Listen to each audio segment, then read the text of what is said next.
Okay, we're good. So, Alyssa.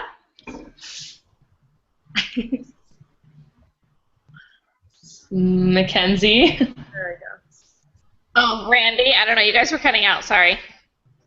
Oh, And I'm Marty. hey.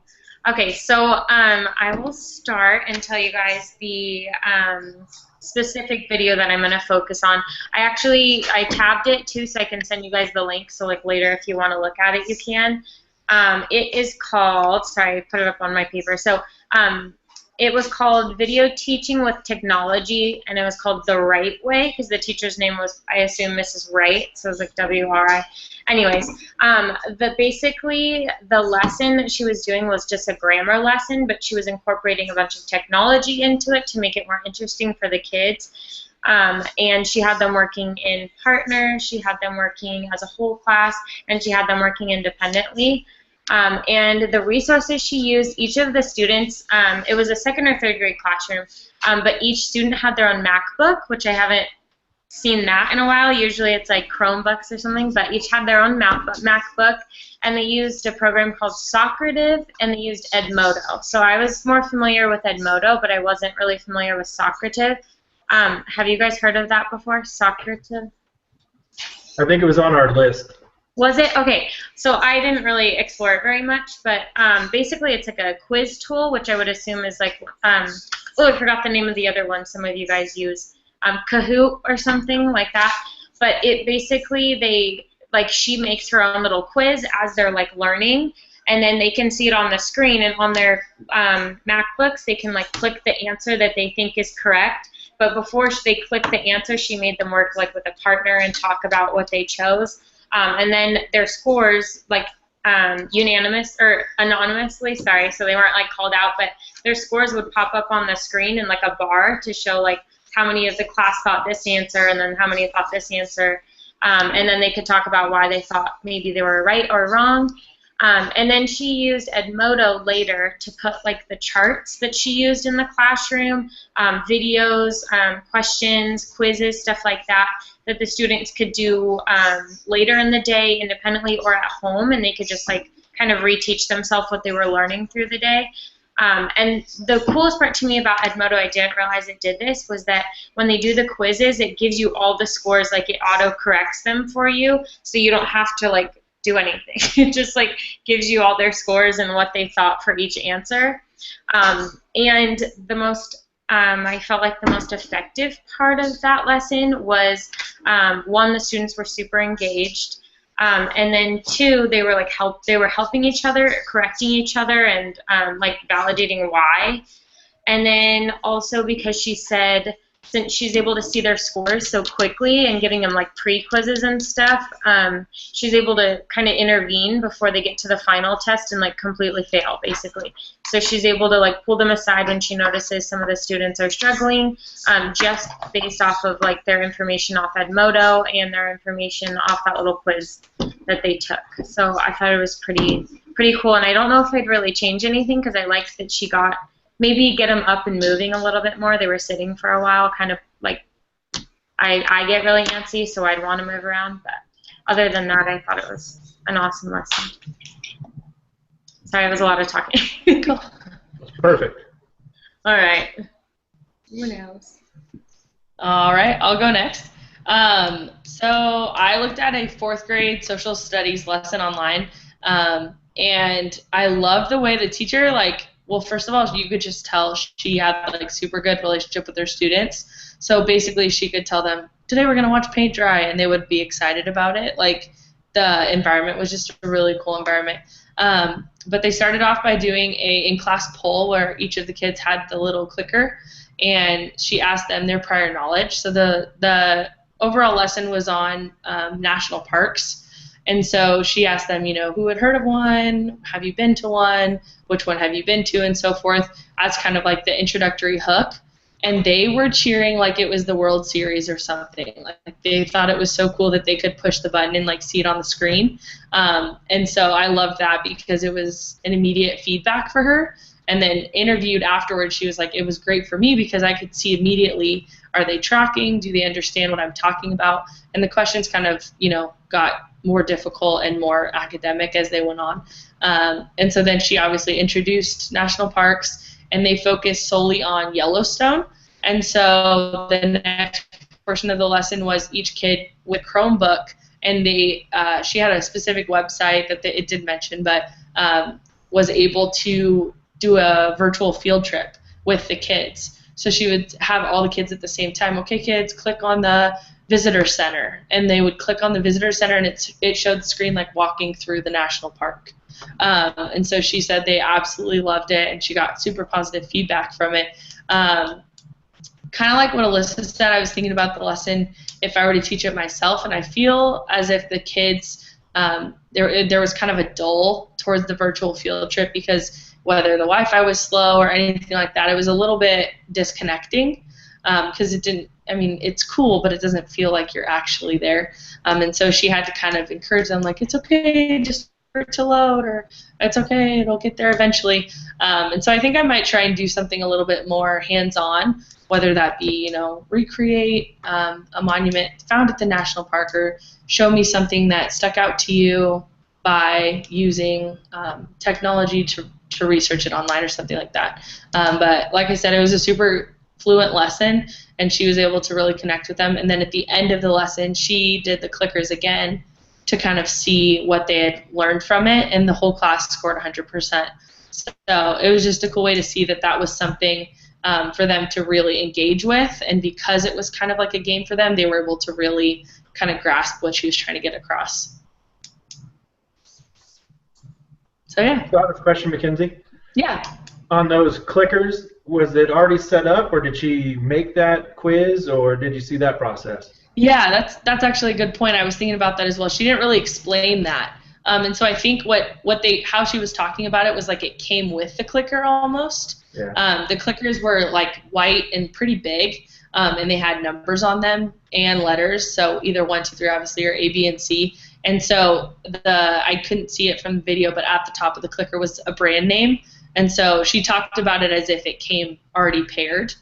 But I have heard of also digital clickers, like touchscreen ones nowadays, that come with a site that you can create on your own. But I'm not, like I said, I'm not exactly sure if she made that site or if that site came with the clicker. Yeah, I keep waiting for a great clickers. I know people have got them in the past, and then nobody uses them because nothing's developed. But then I've seen them use it like Jeopardy games where the students love them. So it's kind of that environment still needs to be made, I think, a little bit. Yeah, I noticed that the logo on the clicker and the logo on the site was the same.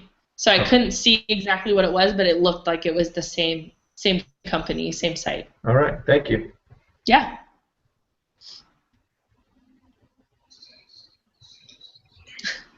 Alrighty, I'll go next. Mine is the lesson that I taught myself. My students went to the Santa Cruz Island this last year, and after they did that, my classroom is set up into 3 different groups, and I assigned one group to research about land animals, and one group to research about water animals, and one to research about sky animals, so like seagulls and scrub jays. And what I had them do was they had to tell me if they were a consumer or a decomposer. Did they breathe with their lungs or with their gills? How did they walk around? With their arms, with their legs, with their wings? So they went and they found all of this information using their iPads, because we're one-to-one with iPads. And then they created a Nearpod, which is really similar to a PowerPoint. And then they presented their Nearpod and their information that they found about their animal to the class. And I thought it was a really cool way for them to learn more about the other animals from each other, rather than from hearing it from me or researching it themselves. They were all super, super engaged with each other's presentations. They would clap for each other. They just really loved it. My class is so I assign them something on their iPad. Even if they use a program called Reading Plus, and they literally just read passages and answer questions about it, but for like that half an hour, they are just engaged with it. And they have really loved learning how to research things. I had them research California missions this year and present those as well. What I think I want to do differently next year with having them research stuff and present it on their Nearpod is to have them collaborate. So maybe each person at their table next year will do a different animal, and then they'll put their presentation together about sea animals or about land animals. Or maybe they'll research about a mission and they'll do different aspects of the mission and then they'll put it all together. So I want to incorporate some more collaboration. I also really like the idea of doing the pre-test and the post-test. Like, what did you know about land animals before these presentations, and now what do you know about them after? So I think that that's a really great resource, and I found Kahoot this year. I had seen it before, but hadn't explored it much, and I think it's awesome, and all my kids would be able to do it with their iPads. So I think just more collaboration and pre- and post-assessment would definitely be what I would improve on it. So for Nearpod, did you find that it was, like, I'm not familiar with it, so is it the same thing as Google Slides where you had students working together on the same one, or were they able to work on it individually and then present it to the class? Oh, okay. So in the future, they would have to choose one person's iPad to create it on and then show it for the class. Oh, okay. Cool. And I have Apple TV, so I can know what's on their iPad. Oh, okay. That makes sense. Sorry. I like All right, well, go ahead. Go ahead, Alyssa. Sorry, do you want to go? I'm just going to say about pre and post assessment. I feel like it's so important, and a lot of people, I feel like, only focus on post assessment. So doing the pre assessment, because then you know where they're at and like how much you need to go in depth with certain things or what you can expect from them. So important. So I love that. And then all these tools now for pre and post assessment on technology. It's awesome. Thank you, Marty. Sorry. No, I think sharing with the students and letting the students know that too and their growth, I think that's super important nowadays. I think we all forget that. Yeah. Well, I like how Kahoot will say how many people got it right or how many people guessed this. I think it would be such a quick and easy way for them to go like, okay, good, I'm not the only one that has no idea what it is.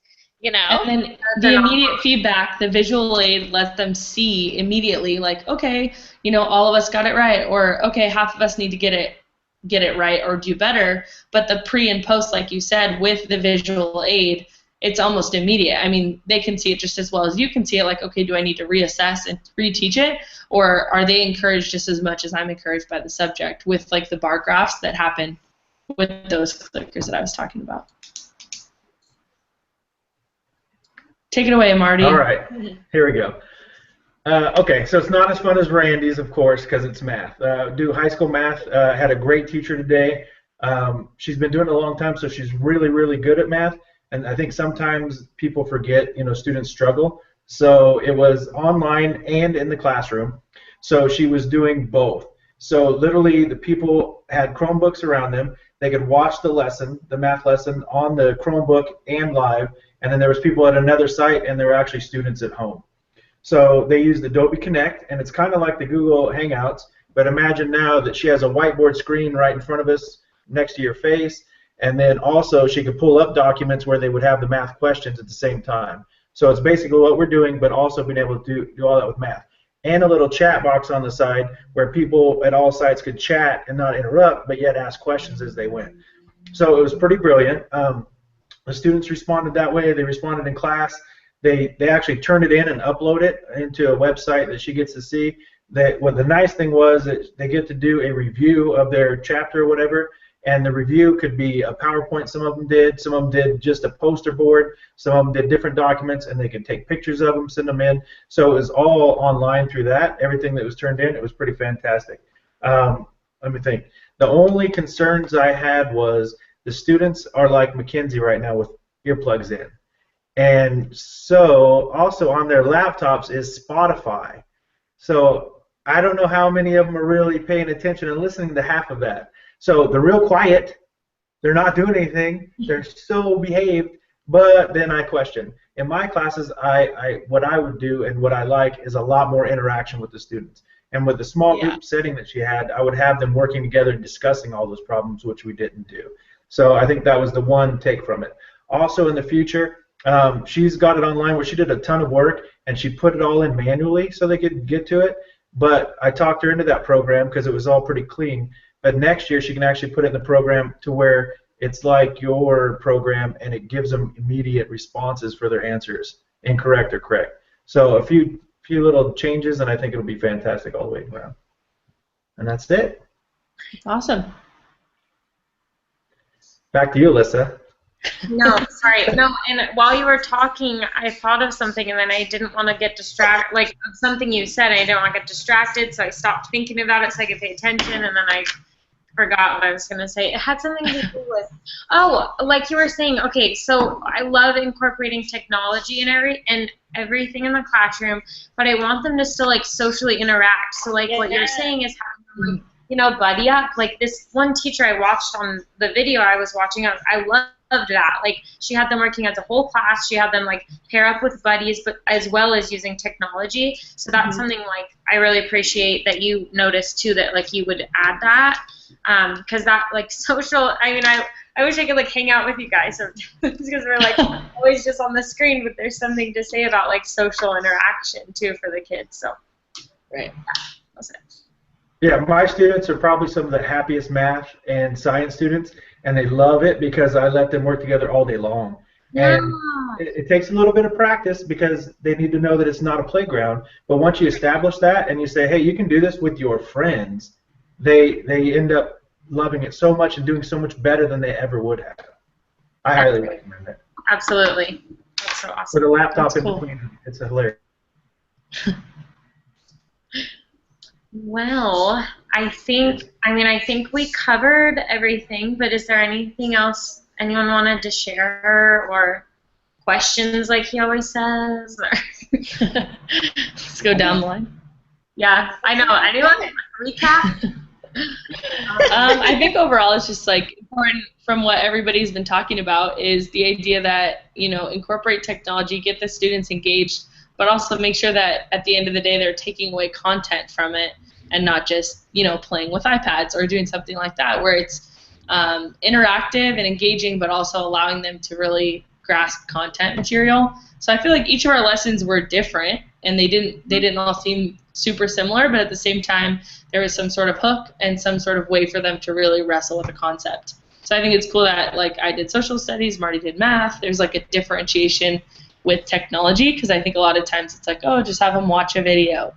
And that's just not the reality of what is out there and how much technology is at our fingertips to be able to let them use different programs and apps and whatnot. So I thought it was cool. The one great thing is that they did make a video just like we're making a video tonight, so all the students can go back and watch everything she did and discuss it and then review the whole lesson for the day. I think that's awesome. so awesome. That's so cool. I know, because honestly, I mean, I try my best, but I can't even pay attention for a certain amount of time, let alone, like, students that are, like, distracted with all kinds of things, and their attention span is pretty short now with all the technology. So, like, being able to even look at it again, like, I think that would, things you missed.